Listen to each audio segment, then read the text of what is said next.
వెంకటేశాయ. శ్రీమహాగణాధిపతయే నమః. శ్రీరామకృష్ణగురవే నమః. లక్షోపలక్షలైన విలక్షణ తేజఃకళా విలాసములెల్లన్ కుక్షి భరించిన సాక్షి మోక్షణ దక్షుడవు నీవా మోహన రూపా.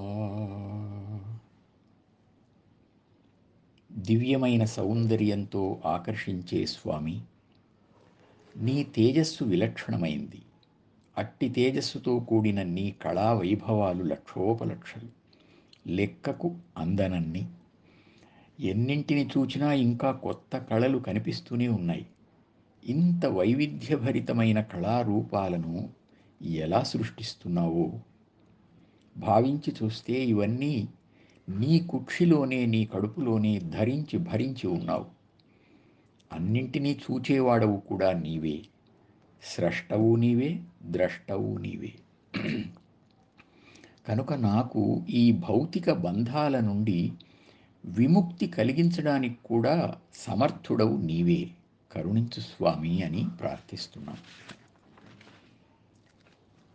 భగవద్గీతలో యద్యద్విభూతిమత్సత్వం శ్రీమదూర్జితమేవ వా తత్తదేవావగచ్చత్వం మమ తేజోంశ సంభవం అని ఉంది.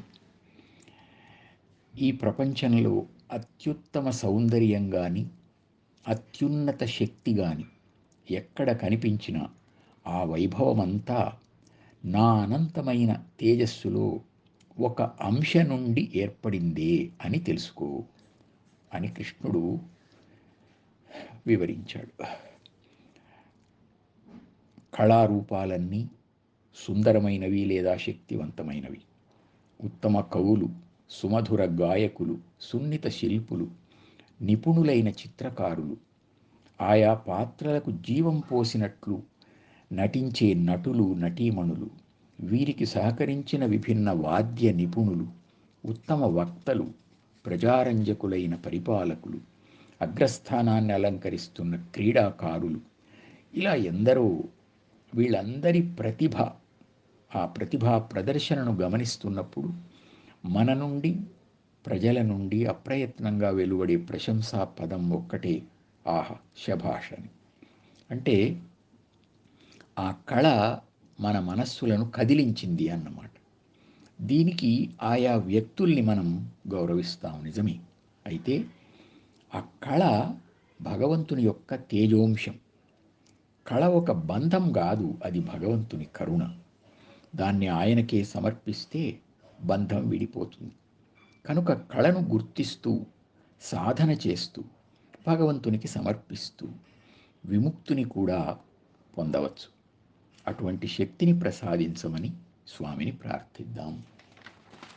లక్షోపలక్షలైన విలక్షణ తేజః కళా విలాసములెల్లన్ కుక్షి భరించిన సాక్షి మోక్షణ దక్షుడవు నీవా మోహన రూపా.